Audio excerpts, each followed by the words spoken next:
जैसे ही मेरी क्लास में एंट्री हुई तो पूरी सीटें मतलब पीट के बच्चों ने मुझे एकदम हूटिंग की ना कोई नया टीचर बच्चे से टीचर आ गया, ये नहीं चाहिए। मेरे पर्सनल चैनल पर स्ट्राइक आई, चैनल उड़ा दिया गया। एक केस सुना होगा आपने, एसडीएम का केस था, ज्योति मौर्य। उस एसडीएम के साथ मेरा फोटो अटैच किया उन्होंने, एक ऐसा वीडियो बनाया। पर इतना ही नहीं, उस वीडियो को बनाने के बाद उन्होंने उसको हेलो, आप सभी को मेरा नमस्कार। मेरा नाम डॉक्टर मनीष दुबे है और बच्चे प्यार से मुझे एमडी सर बोलते हैं। मैं एक ऑनलाइन प्लेटफॉर्म जो नीट जेई की तैयारी कराता है, संकल्प भारत, उसका फाउंडर मेंबर भी हूं और एक जूलॉजी का टीचर भी हूं। मेरा जन्म यूपी के एक शहर आगरा में हुआ था और आज मैं अपनी जर्नी को एक्सप्लेन करने वाला हूं। उसमें वो सारी चीजें एक्सप्लेन करूंगा जो अब तक बिल्कुल मैंने कहीं डिस्कस नहीं की हैं। तो जर्नी स्टार्ट करते हैं अपनी स्कूल लाइफ से, या इनिशियल जहां मेरा बर्थ हुआ था वहां से। तो मेरे फादर एक कॉलेज के अंदर लाइब्रेरी, बुक बैंक में लाइब्रेरी होती है कॉलेज में, उसके अंदर थे, उसको मैनेज करते थे। स्थिति बहुत अच्छी नहीं थी स्टार्टिंग में, क्योंकि जहां मेरा जन्म हुआ था वो एक रूम था, मतलब जो रेंट पर पापा रहते थे, एक रूम था, उसमें हम पूरी फैमिली हमारी एक ही रूम में रहती थी। कंडीशन नो डाउट बहुत खराब थी, साइकिल यूज किया करते थे पापा, मुझे याद है अभी, ठीक है। तो बड़ी मुश्किल से चीजें चलती थी। आगे जाकर के वहां एक गवर्नमेंट कॉलेज था, सरकारी विद्यालय जैसे होते हैं, ठीक है। तो मेरा एडमिशन वहां हो गया और वो एक उस समय के जो गवर्नमेंट स्कूल्स हुआ करते थे, पता है आपको, वहां पढ़ाई छोड़ करके और सब कुछ होता था वहां पर। फिर आगे जाके जब 12th क्रॉस हुआ, मैंने कई बच्चों को देखा कि बच्चे, उस समय यूपी पीएमटी हुआ करता था, जैसे आज की डेट में नीट होता है, तो स्टेट पीएमटी हुआ करते थे और ऑल इंडिया जो पेपर होता था उसको हम एआईपीएमटी बोलते थे। तो यूपी पीएमटी यानी सीपीएमटी की तैयारी करते थे बच्चे। तो मेरे भी मन में आया, काश शायद तैयारी मैं भी करूं तो मैं भी कुछ कर सकता हूं, क्योंकि स्कूल लेवल पर मैं अपने में बेस्ट परफॉर्म करता था। तो मैंने एक बार पापा से बोला कि क्या पापा, मैं नीट की उसकी सीपीएमटी की तैयारी करना चाहता हूँ। तो पापा ने कहा कि कैसे होगी बेटा। तो मैंने पता लगाया, कोचिंग्स थे, बहुत फीस हुआ करती थी उसकी। तो सबसे सस्ती कोचिंग मैंने ढूंढी, उसकी 50,000 फीस थी। अब 50,000, क्योंकि जिस स्कूल में मैं पढ़ा था उस स्कूल की पूरे साल की फीस 70 रुपए होती थी। बहुत फीस होती थी उनके लिए, वो वाली भी, ठीक है। 70 रुपए उस समय के हिसाब से, और अचानक से 70 रुपए से हम 50,000 पर पहुंच रहे हैं। तो पापा ने कुछ बोला नहीं, क्योंकि पेरेंट्स, यही तो पेरेंट्स होते हैं, उन्होंने कुछ नहीं बोला। वो मतलब एकदम गुमसुम से हुए, टेंशन में रहे, शाम तक बहुत टेंशन में थे। उनको मैं देख रहा था कि बहुत टेंशन में है। तो अब मैंने ही डिसीजन लिया, शाम को मैं पापा के पास बैठा, मैंने, पापा मैंने डिसीजन लिया है कि अब मैं खुद ही तैयारी करूंगा, सेल्फ तैयारी करूंगा, आप टेंशन मत लो, कोचिंग की जरूरत नहीं है, मैं कर लूंगा, ठीक है। तो ठीक है पापा, थोड़ा सा पापा के चेहरे पे स्माइल आई, तो क्योंकि मैं समझ गया था कि हाँ, कहीं ना कहीं वो प्रेशर में आ गए, क्योंकि 50,000 रुपए जुटाना एक बहुत बड़ी बात थी। तो ठीक है, उधर मैंने सेल्फ स्टडी स्टार्ट कर दी। जितना मैं जुटा सकता था, कर सकता था, जो चीजें मैं अरेंज कर सकता था, मैंने करना स्टार्ट कर दिया 12th के बाद। 12th के बाद मैंने साथ में, क्योंकि कुछ चीजें, फॉर्म बड़े कॉस्टली हुआ करते थे, तो पैरेलल मैंने 11th क्लास के बच्चों को पढ़ाना भी चालू कर दिया था, जिससे थोड़ा सा मुझे इतना अर्निंग हो जाए कि मैं अपने फॉर्म फिल कर पाऊं। बट मैंने अपनी पढ़ाई नहीं रोकी, मैंने पैरेलल बीएससी में एडमिशन लिया और कंटिन्यू अपनी बीएससी करता गया। ट्राई किया, एक बार पूरे मन से ट्राई किया, नहीं हुआ। अब नहीं हुआ, इसका मतलब ये तो नहीं लाइफ रुक जाएगी, जैसे आज के बच्चे नहीं होता है तो अब क्या करें, अब तो स्टॉप कर लेते हैं, वो कुछ नहीं हो सकता, एकदम जीरो। तो ऐसा नहीं हुआ कि मेरी लाइफ रुक गई, स्ट्रगल किया, लाइफ रुक गई, फिर मैंने कहा नहीं हुआ, कोई बात नहीं, मैं बीएससी करूंगा, ठीक है। उधर बीएससी को मैंने और बेटर तरीके से किया और अपने कंसेप्ट बेटर किए, और बच्चों को, वो जितना मैं सीखता था वो बच्चों को सिखाता था, ठीक है। प्योरली मैं हिंदी मीडियम से था और उस समय यूपी बोर्ड में मैं हिंदी मीडियम के बच्चों को ही पढ़ाता था उस समय, ठीक है। चलता गया, बीएससी मेरी कंप्लीट हुई। बाद में मैंने एमएससी का एंट्रेंस दिया और एमएससी का एंट्रेंस क्वालिफाई करके उन 10 सीट्स में से एक सीट को लिया, और फिर मैंने सेमेस्टर वाइज बहुत डेडिकेट होकर के पूरे इंटेंशन से कि हाँ अच्छा करना है, कुछ उधर नहीं कर पाए तो यहां करेंगे अच्छा। फिर मैंने एमएससी की, कुछ दिनों बाद ही मेरा आईसीएमआर एसआरएफ क्वालिफाइड हो गया और मुझे गवर्नमेंट की तरफ से एक फेलोशिप मिलना स्टार्ट हो गई। तो नो डाउट वो मेरे लिए सफिशियंट थी, बट मेरा जो रिसर्च वर्क था बहुत कॉस्टली था। और उसी दौरान ये रिसर्च चल रही थी, तो मेरी मैरिज भी हो गई क्योंकि मेरी एज बढ़ रही थी। तो कहीं न कहीं ब्राह्मणों में थोड़ा प्रेशर रहता है कि यार ठीक है, टाइम से शादी हो जानी चाहिए। बहुत मना किया लेकिन फिर भी ऐसा हो गया, ठीक है। तो वो चीज़ चलती रही, ठीक है। थोड़ा प्रेशर में था कि शादी हो चुकी है, इधर प्रेशर है, बट हाँ, उधर से मुझे फेलोशिप मिल रही थी 24,000, पर उस फेलोशिप से मैं अपने खर्चे भी चला रहा था और अपना रिसर्च वर्क भी टॉप लेवल का मुझे करना था, उस पर भी हम काम कर रहे थे। तो धीरे-धीरे चीज़ें चल रही थी, चलती गई, तो ये फेज़ निकला और मेरी पीएचडी कंप्लीट हुई। जब मेरी पीएचडी कंप्लीट हुई तो एक टेंशन आ गई। लोगों को खुशी होती है, मुझे टेंशन हो रही थी। क्यों? क्योंकि मुझे एक फेलोशिप मिलती थी 24,000, अब वो मेरी रुकने वाली थी। अब आगे कैसे क्या होगा? अब क्या होगा? मतलब मैं बहुत टेंशन में था, अब क्या होगा? कैसे करूँगा मैं? नहीं समझ पा रहा था, ठीक है? पर मुझे वो सबमिट करनी थी, ठीक है? चीज़ें क्लोज़ करनी थी। फिर उधर साइंटिस्ट की कुछ पोस्ट निकली, मैंने अप्लाई कर दिया। अप्लाई कर दिया तो मेरे सारे चीज़ें क्लियर हो गई थी, सारे स्टेप्स, लास्ट में इंटरव्यू था। तो अब मुझे बाद में मालूम पड़ता है कि उस इंटरव्यू में मेरा नहीं हुआ, जबकि मेरा इंटरव्यू बहुत अच्छा हुआ था। मैं बहुत डिप्रेस था, ठीक है? मैं समझ नहीं पाया आखिर ऐसा क्यों हुआ, ठीक है? सब कुछ अच्छा मतलब पॉजिटिव था। तो वो बहुत समय बाद मुझे पता चला कि वहाँ कुछ मतलब जैसे होता नहीं है, बट पैसा भी चल गया। तो मुझे लगा कि यार मतलब पैसा नहीं था मेरे पास, क्या बिना पैसे के मैं कुछ नहीं कर पाऊँगा? मतलब मैं बहुत डिप्रेस हो गया क्योंकि उस समय जब मेरी शादी हुई थी तो मेरा जो ससुराल पक्ष था, तो उन्होंने मतलब कहीं न कहीं एक उम्मीदें होती हैं लड़की के माता-पिता को कि मैं अपनी बिटिया को एक अच्छे हाथों में सौंप रहा हूँ।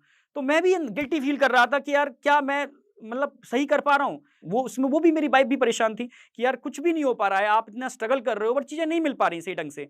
बट ठीक है, कोई नहीं, आगे आगे बढ़े हम। तो थोड़ा-सा मैं उस समय बहुत प्रेशर में भी था, तो मतलब बहुत परेशान था। फिर मैं एक दिन दिल्ली गया था, जो मेरे गाइड थे डॉक्टर मतलब बीएम कटोच, जो उस समय तब तक वो Indian council of medical research के डीजी डायरेक्टर जनरल बन चुके थे और secretary of ministry of health भी हो चुके थे वो। उनसे सिग्नेचर कराने थे, तो मैं गया था, बहुत परेशान था। सिग्नेचर करा कर के वो एम्स में ही है। एम्स के सामने मैं खड़ा हुआ था, क्या करूँ समझ ही नहीं आ रहा। सब जगह से निराश था, तो मैं क्या ऑप्शन, मेरे पास कोई ऑप्शन ही नहीं था। सामने ही एक आकाश की बिल्डिंग थी, क्योंकि पैरेलल मैं बच्चों को पढ़ा रहा था, तो कहीं न कहीं कॉन्फिडेंस था कि हाँ, मैं ये काम अच्छे से कर सकता हूँ और कोई ऑप्शन ही नज़र नज़र नहीं आ रहा था। तो मैं आकाश में गया, तो मुझे पता चला कि वहाँ ज़ूलॉजी की वैकेंसी थी, बट मेरा बैकग्राउंड बॉटनी का था। बट मैंने बायो पूरा कंटिन्यू पढ़ाया था, तो कॉन्फिडेंस था कि मैं कर लूँगा, ठीक है? तो मैंने वहाँ एंट्रेंस दिया, उनका एक इंटरव्यू था, वो मैंने क्वालीफाई किया और मेरा सिलेक्शन हो गया। मैं आपको बता नहीं सकता उस दिन मतलब मेरी कंडीशन थी, मेरा एक पैकेज था 10 लाख का, तो मतलब जिसको कुछ नहीं मिल रहा था, एकदम मतलब कंडीशन ब्लैंक हो रही थी, अचानक से उसको इतना अच्छा पैकेज मिल जाता है। मतलब वो उन्होंने ऑफ़र किया, मैंने अपना कोई डिमांड नहीं रखी, उन्होंने ऑफ़र किया। मतलब उस दिन मुझे मतलब मेरी मतलब खुशी का मतलब ठिकाना नहीं था। अरे! ये क्या हो गया? मतलब अल्टीमेटली मतलब मैं एक्सप्लेन नहीं कर सकता उस चीज़ को। मैंने पापा को फ़ोन किया, पापा मेरा ऐसे-ऐसे हो गया है। मतलब पापा भी बहुत खुश थे यार, ठीक है, बहुत स्ट्रगल वाला फ़ेज़ था। कैसे-कैसे यार मतलब तुम स्ट्रगल कर रहे हो, पढ़ कर के कैसे मतलब कैसे पढ़ पा रहे हो, कैसे चीज़ें चल रही हैं?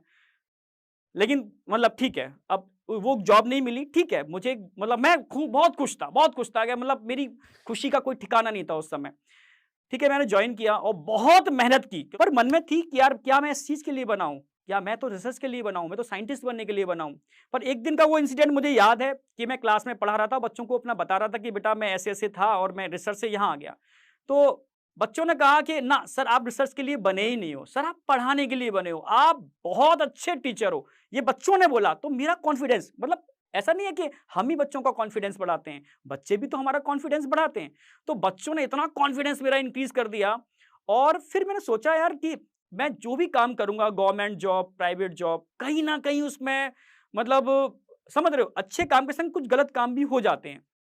तो कहीं न कहीं हाथ भी काले होते हैं, जो मैंने देखा लोगों को इस फ़ील्ड के अंदर। तो मैंने कहा यार ठीक है, क्योंकि बच्चों के आँख में जो मैं खुशी, चमक देखी ना, और जब मैं कांसेप्ट देता था, बच्चे जो खुश होते थे, तो मतलब मैं सुबह से लेके शाम तक पढ़ाता था। इतना चीखने के बाद लोग शायद गले से आवाज़ नहीं निकाल पाएँगे और मैं हाइली एनर्जेटिक रहता था, क्योंकि कहीं न कहीं मुझे एनर्जी मिलती थी। तभी मेरे समझ में आया कि काम वो करना चाहिए जिसमें आपको थकान ना हो। आप कंटिन्यू काम करो और फिर भी थकान ना हो, तो एक्चुअल में आप उसी चीज के लिए बने हो। ये एक अच्छा सिंबल था। मैं समझ गया कि हाँ, मैं एक्चुअल में बना ही टीचिंग के लिए हूं। एक समय ऐसा आया कि मुझे आकाश छोड़ना पड़ा, ठीक है, पर सिलेबस एंड करने के बाद। कोटा के अंदर एक कोचिंग थी सर्वोत्तम, तो वहां मेरे मित्र थे, ठीक है, वो कहीं परेशानी में थे क्योंकि उन्होंने कोचिंग खोली थी और उनके सारे फैकल्टी कहीं ना कहीं दूसरी किसी कोचिंग में शिफ्ट हो गए थे। बहुत टेंशन में थे। उन्होंने मुझे कई बार कॉल करके बुलाया भी। तो मैंने कहा सर अभी मेरा कोर्स चल रहा है, देन एंड करने के बाद फिर मैं मिलता हूँ, ठीक है। यहां से मेरी कोटा की जर्नी स्टार्ट होती है और कोटा के अंदर जाकर के मुझे याद है कि मेरी पहली क्लास थी। पहली क्लास थी वो उन्होंने सर ने मुझे बुलाया कि सर ये मतलब वो डायरेक्टर थे वहां के, तो उन्होंने कहा सर एक्चुअल में मेरी क्लास है, यहाँ मैं 10 टीचरों को भेज चुका हूँ ऑलरेडी, कोई भी नहीं चल पा रहा। बच्चा सिर्फ और सिर्फ डिमांड करता है या तो मेरी डिमांड करता है, ठीक है, क्योंकि हम लोगों ने अपने बेस पर ही सिस्टम को स्टार्ट किया था। अब मैं इतने बैचेस में नहीं जा पाऊंगा, कंडीशंस बहुत एकदम पैक्ड हो चुकी है, तो आप कैसे मैनेज करोगे? मैंने कहा सर आप मुझे बस एक बार मौका दो, ठीक है, मैं ट्राई करता हूँ। मैं गया तो जैसी मेरी क्लास में एंट्री हुई तो पूरी सीटें मतलब पीट के बच्चों ने मुझे एकदम हूटिंग की, ना कोई नया टीचर बच्चे से टीचर आ गया, ये नहीं चाहिए, हमें हमारे वही टीचर चाहिए। तो मैं एकदम मतलब ऐसे सोचो क्लास में आप एंटर कर रहे हो और एकदम आपकी हूटिंग चल रही हो, आपको किसी ने देखा ना हो, अचानक से आपको बाहर निकलने के लिए बोला जा रहा हो, क्या कंडीशन रही होगी। बट मैंने एंटर किया और प्यार से बच्चों से बात का, ओनली 3 डेज मुझे दे दो, अगर 3 डेज के अंदर मैं आपको वो कंटेंट जो आपको चाहिए नहीं दे पाया, तो मैं कोचिंग तो क्या, मैं कोटा छोड़ करके वापस चला जाऊंगा। तो बच्चों ने थोड़ा मेरा साथ दिया, ठीक है। एक क्लास मेरी हुई, एक क्लास में 30% बच्चा एकदम सेटिस्फाइड था। ऐसी तीन क्लास कंप्लीट होने के बाद बच्चा सेटिस्फाइड था। तब मेरा वहां से कॉन्फिडेंस फिर बिल्डअप हुआ, क्योंकि कोटा का एटमॉस्फेयर कंपेरेटिव अदर कोचिंग के एटमॉस्फेयर से अलग था। तो मेरी जर्नी वहां भी बहुत बेहतरीन रही, चलती गई चलती गई। फिर एक फेज आया लॉकडाउन का। लॉकडाउन के फेज में देखा होगा सारे सिस्टम बंद हो गए थे, बहुत बुरी स्थिति थी। तो कहीं ना कहीं कोचिंग बंद हो गई, मुझे वापस बैक टू पवेलियन, ठीक है, दिल्ली आना पड़ा। तभी 2020-21 का टाइम था जब शायद कोरोना स्टार्ट हुआ था। तो उस समय मेरे पास एक कॉल आता है एक बहुत बड़ी एडटेक कंपनी से, एक ऑनलाइन प्लेटफॉर्म से, जो उस फेज में स्टार्ट ही हो रहा था। तो इनिशियल फेज था। तो उन्होंने मुझे कहा कि सर ऐसे ऐसे हम एक हिंदी का क्रैश कोर्स लॉन्च कर रहे हैं, उसमें आपकी बहुत ज़रूरत है और आपकी ऐसे टीचर अगर जुड़ेंगे तो चीज़ें बहुत अच्छी डायरेक्शन में जाएंगी। तो क्योंकि उनका विज़न जो था ना, जब उन्होंने पहले तो मैंने मना कर दिया, बट उन्होंने अपना विज़न बताया। जब विज़न बताया कि सर हम लो कॉस्ट में लगभग 3-4 हज़ार रुपए में हम इंडिया के बच्चे को पूरी साल पढ़ाना चाहते हैं, मैंने यार ऐसा विज़न तो कुछ मैं भी देख रहा था, पर मैं उसको ऑफलाइन के तरीके से देख रहा था, क्योंकि कहीं ना कहीं टेक मुझे समझ में नहीं आ रहा था, टेक होता क्या है, ठीक है। टेक का मतलब है टेक्नोलॉजी, टेक्नोलॉजी का मतलब है आप जिसके अंदर ऐप और टेक्नोलॉजी के माध्यम से जहां आप 100-200 बच्चों को पढ़ा पाते हो, हार्डली 500 बच्चों को पढ़ा पाते हो, वहां आप लाखों बच्चों को पढ़ा सकते हो। तो बीच में टेक्नोलॉजी आती है, टेक आता है, ठीक है। तो उस टेक की हेल्प से अगर मैं अपने अच्छे कंटेंट को इंडिया के बच्चों को दे पाता हूं, तो ये मेरे लिए बहुत बड़ी खुश नसीबी की बात होगी। तो ठीक है, मैंने हाँ बोल दिया और मतलब ये हालत थी, फिर हम लोगों ने मतलब 12-12 घंटे कंटिन्यू बैच भी लिए हैं वहां पर, ठीक है। तो कंटिन्यू हम लोगों ने बैच लिए, दिन और रात मेहनत की। फिर एक फेज आया, उसमें एक मैडम थी, ठीक है, वो छोड़ के गई। तो कहीं ना कहीं वो बहुत दुखी थे, परेशान थे, अब क्या होगा, क्योंकि पहला पहला मतलब बैच स्टार्ट किया था।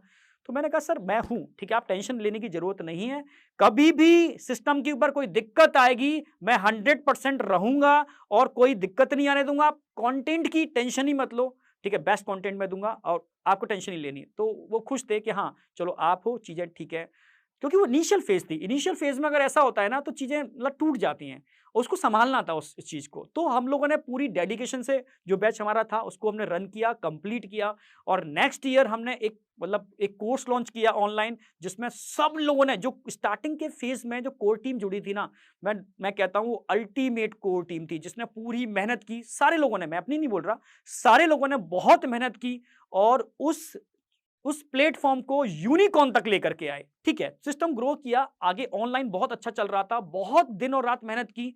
फिर सिस्टम का डिसीजन था कि यार ऑफलाइन करते हैं, ठीक है। ऑफलाइन के अंदर एक प्रॉमिस था कि हम जो भी सेंटर खोलेंगे उसमें जो कोर टीम है उसके मेंबर्स को हम एक एक सेंटर रन कराने के लिए देंगे, ठीक है।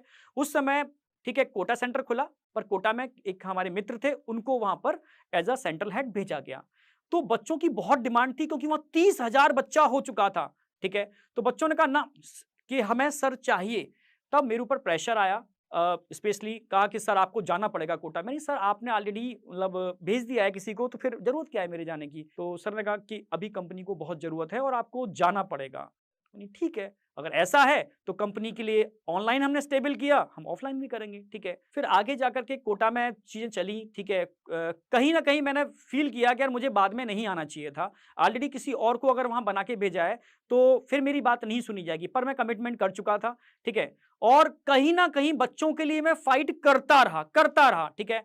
समस्या आई, ठीक है, मेरी मुझे मतलब वहाँ फ़ील कराया गया कि आप सिर्फ़ एक एम्प्लॉयी हो और कुछ भी नहीं। तब मुझे लगा कि सिस्टम वास्तव में बहुत बड़ा हो चुका है। चलो कि ठीक है, कोई नहीं, ठीक है। पर नहीं ठीक है, चीज़ें चल रही थी।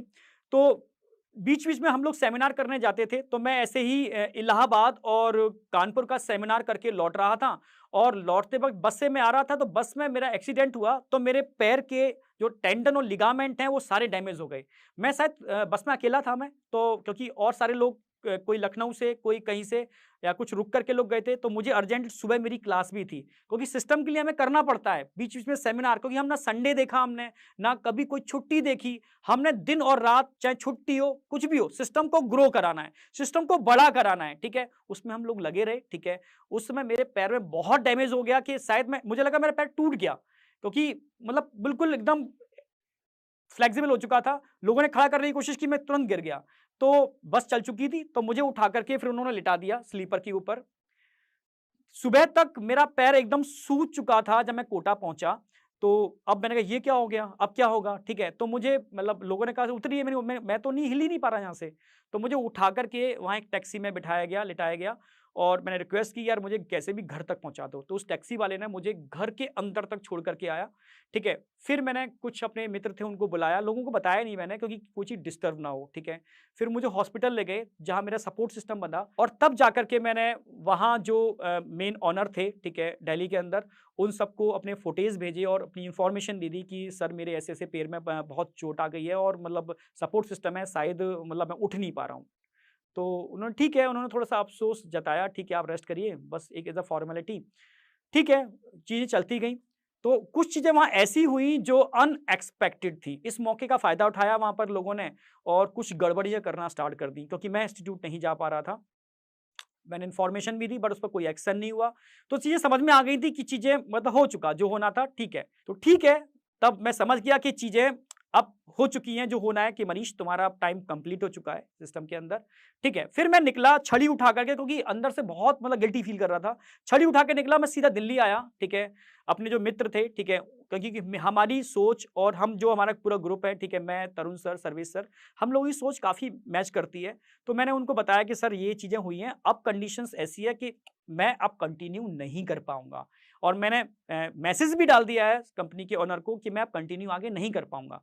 तो उन्होंने कि नहीं सर कि साथ ही करेंगे सारा का सारा, ऐसा कुछ नहीं है, ठीक है। अगर आपके संग गड़बड़ हो रहा है तो वो हम भी देख रहे हैं, कहीं न कहीं हम भी इस चीज़ को फेस कर रहे हैं, ठीक है। कहीं न कहीं मतलब हमें भी पता चल रहा है कि चीज़ें गड़बड़ हो रही हैं और हम भी बहुत मतलब अजीब-सा फ़ील कर रहे हैं।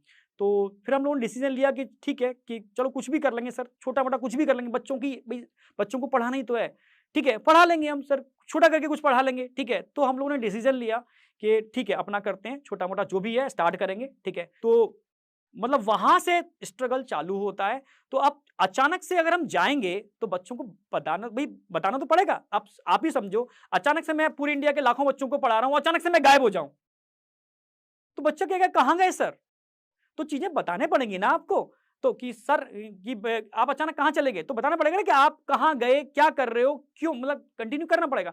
तो इसके लिए एक हम लोगों ने वीडियो रिलीज़ किया क्योंकि अपनी बात तो अगर आप देखो मैं खुद कहूँगा कि सर का रिस्पेक्ट हम तब भी करते थे, आज भी करते हैं। उस वीडियो के अंदर हमने सर को टोटल रिस्पेक्ट के साथ बस इतना ही तो बोला कि हाँ, विज़न मैच नहीं कर रहा इसलिए हम छोड़ रहे हैं, ठीक है? इतना ही तो हमने बोला। ठीक है, इतनी बात के ऊपर एक खतरनाक सा वीडियो आता है, मेरे मित्र ही हैं, कैसे लोग बना सकते हैं मुझे नहीं पता। उन्होंने एक ऐसा वीडियो बनाया जो कि मतलब ऐसा लगता है कि मेरे मतलब जिन लोगों ने बनाया भी और उसको इस तरीके से स्प्रेड किया गया कि लगता है कि मतलब प्रूफ होता है कि हम बहुत बड़े क्रिमिनल्स हैं, ठीक है, हमने बहुत गलत काम किया, ठीक है। अब हम एक सिस्टम को छोड़ के कोई और जिंदगी में काम कर ही नहीं सकते। ऐसा ऐसा होता है क्या? ठीक है, तो ठीक है, उन्होंने मतलब जो भी किया, पर इतना ही नहीं, उस वीडियो को बनाने के बाद उन्होंने उसको इस तरीके से वायरल किया कि दुनिया में, इंडिया में प्रूफ हो गया कि हमने जो किया गलत किया, हम बिक गए, ऐसा टर्म। ठीक है, यानी आप अगर मतलब एक काम छोड़ करके दूसरा काम कर ही नहीं सकते। तो बस यही था, यहां से चीजें स्टार्ट हुई। ठीक है, और कुछ चीजें ऐसी भी थी जो गलत थी, नहीं होनी चाहिए थी। एक दो जगह इमोशनल ब्रेकडाउन भी हुआ, मैं मानता हूं इस वाली बात के लिए, क्योंकि हम इमोशनल लोग थे, इमोशनली जुड़े थे, तो इमोशनल ब्रेकडाउन होना एक मतलब स्वाभाविक है। ठीक है, तो ये जर्नी चलती गई, तो आए दिन कुछ ना कुछ प्रॉब्लम आई। ठीक है, पर मैं इंडिया के बच्चों का, सबका तहे दिल से शुक्रिया करना चाहूंगा, क्योंकि उन्होंने बहुत कम टाइम के अंदर, हम लोगों ने ये चैनल बनाया। ठीक है, उस चैनल को इतनी अच्छी ग्रोथ मिली इन बच्चों की वजह से। ठीक है, पर स्ट्रगल बंद नहीं हुआ यहां पर। ठीक है, उसके बाद मेरे चैनल पर, मेरे पर्सनल चैनल पर स्ट्राइक आई, चैनल उड़ा दिया गया। मेरे इंस्टाग्राम पर स्ट्राइक आई, मेरा इंस्टाग्राम उड़ा दिया गया। फिर बाद में जाकर के मैंने बहुत सारे मेल किए, टेक टीम की सपोर्ट ली। ठीक है, तब जाकर वो वापस आया। ठीक है, रिकवर हुआ। इस तरीके से मेरे यूट्यूब चैनल पर भी मेरे 2 स्ट्राइक आ गए। तीसरे के लिए मैंने रिक्वेस्ट की कि सर प्लीज़ ये गलत हो रहा है, कि मत स्ट्राइक डालिए। तब तीसरी स्ट्राइक नहीं आई, पर सारे वीडियो मुझे डिलीट करने पड़े, सब कुछ ज़ीरो, फ्रेश तरीके से फिर से चालू करना पड़ा उसको। इतना ही नहीं रुका, इसके बाद आगे जाकर के एक केस सुना होगा आपने। ठीक है, एक एसडीएम का केस था। ठीक है, ज्योति मौर्य, उस एसडीएम के साथ मेरा फोटो अटैच किया। अब ये एक्सीडेंटल था, समझना मेरी बात, या मतलब इंटेंशनली था, मुझे नहीं पता, मैं इसलिए नहीं बोलूंगा ये वाली बात। पर एक बहुत बड़े चैनल ने अपने एक वीडियो के बीच में मेरा फोटो लगा करके उस चीज को इस तरीके से पब्लिश किया, क्योंकि उस दिन एक पटना प्रोग्राम था, सेमिनार था, हम लोग उसमें बहुत बिजी थे, हमें नहीं पता चल पाया। तो वो एक तरीके से जिस दिन पटना के अंदर सेमिनार था, उसी दिन इस प्रोग्राम को रिलीज किया। ठीक है, उस चैनल पर उस मेरा मतलब ज्योति मौर्य वाले केस के संग मेरा केस जोड़ करके इसको पब्लिक किया। और फिर उस दिन शाम तक आकर के, जब सुबह लॉन्च किया, शाम को आकर के उस बड़े चैनल पर कोई एक्शन ना हो जाए, तो उन्होंने मेरी इमेज को ब्लर कर दिया। पर तब तक उसके हजारों मतलब कट लग चुके थे, और वो पूरे मतलब मार्केट में फैल चुका था, उसके मिलियंस व्यू हो चुके थे। सोचो, तो ये इत्तेफाक से कैसे हो सकता है? क्योंकि इतना बड़ा चैनल एक्सीडेंटली बिना इंक्वायरी के तो ऐसा काम नहीं करेगा ना। ठीक है, इस बीच मेरी फैमिली ने बहुत बहुत सफर किया, बहुत सफर किया, और वो आज भी सफर कर रही है। इसी के बीच में मैं एक इंसिडेंट और बताना चाहता हूं, क्योंकि जब इतना ज्यादा, क्योंकि मेरे फादर बहुत मतलब आध्यात्मिक हैं। ठीक है, तो एक दिन वो बैठे हुए थे, तो होम टाउन के अंदर, तो उन्होंने कहा कि जाकर के मैं आपके बैंक में जाकर के एक पासबुक को चढ़वा करके आते हैं ना, उसमें एंट्री करा के आता हूँ मैं। तो वो गए, मैंने उनको बताया नहीं कि हाँ क्या क्या चीजें चल रही हैं। तो वो गए, तो मैनेजर ने कहा ये फोटो तो ज्योति मौर्य के संग वायरल हो रही है। यानी उन्होंने डिसफेम करने के लिए इतनी कोशिश की, वो बहुत डाउन हो गई, बहुत परेशान हो गए। वो घर आए कि ये क्या हो रहा है, बच्चा हमारा कर क्या रहा है, कि समझ ही नहीं पा रहा कि ऐसी ऐसी जॉब क्यों करनी है। उसने पूरी लाइफ स्ट्रगल की है, और अभी भी इतना स्ट्रगल, और डिसफेम, हम किसको क्या मुंह दिखाएंगे। तो वो इतने इतने टेंशन में थे। तो मम्मी ने उनको समझाया, कि मुझसे बात कराई, मैंने पापा कुछ नहीं, कि जब बड़ा टारगेट होता है तो चीजें ऐसी होती हैं। ठीक है, आप टेंशन मत करो, आपको अपने बेटे पर विश्वास होना चाहिए, वो कभी गलत नहीं करेगा, और अच्छा जो सोचा है, देह है, उस पर ही चल रहा है। दिक्कतें आएंगी, पर आप टेंशन मत करना। ठीक है, आप बस विश्वास करते हो, वो मेंटेन रखना, क्योंकि इंडिया के बच्चे विश्वास करते हैं, लोग विश्वास करते हैं। तभी तो मैंने कहा, सोचो ऐसा इंसिडेंट एक नॉर्मल इंसान के साथ होता तो क्या होता। ठीक है, वो तो मतलब इतना डिसफेम करके वो तो मतलब मर जाता, ऐसी स्थिति आ जाती। बहुत सारे केस हुए ऐसे, पर वो मुझे पता था कि क्योंकि इंडिया के लोग, बच्चे मुझ पे फेथ करते हैं कि हाँ ये मनीष सर नहीं है। बच्चों ने ही मुझे सपोर्ट किया कि सर कोई है जो आपके नाम को उस केस से जोड़ करके आपका डिसफेम कर रहा है, जो गलत कर रहा है। तो इस तरीके से पूरे इंडिया के बच्चों ने, ठीक है, सपोर्ट दिया, आपने सपोर्ट दिया, जिस वजह से आज हम इस मतलब टिपिकल रास्ते पर चल पा रहे हैं। आप सबकी सपोर्ट की वजह से। जो संकल्प भारत चैनल था, जो 100 दिन के अंदर 5.5 लाख सब्सक्राइबर क्रॉस कर चुका है। तो आप अगर साथ दोगे तो हमारा भी संकल्प है, हम साथ छोड़ेंगे नहीं, और इसको और बेटर और बेटर और बेटर की तरफ लेकर के जाएंगे। पर यह हमारा मतलब वादा है, संकल्प है कि आपके लिए बेस्ट से बेस्ट सर्विस आपको देते रहेंगे। मैं यही कहूंगा, समस्याएं अगर ठीक है, आती हैं तो नो डाउट कहीं ना कहीं उसके परिणाम भी बहुत अच्छे होने वाले हैं। यानी अगर रिजल्ट बहुत बड़ा है तो हिंड्रेंस बहुत ज्यादा आएंगे। बस आपको डटे रहना है, चलते रहना है, ठीक है, रुकना नहीं है और ना हम रुकेंगे। तो बस यही कहूंगा बेटा, ठीक है, आपने इतना सपोर्ट दिया और जो स्टॉक की टीम से भी मैं धन्यवाद बोलूंगा क्योंकि उनका जो इतना बड़ा चैनल है, बहुत रेपुटेटेड चैनल है, उन्होंने मुझे यहाँ आने का मौका दिया और अपनी बात रखने का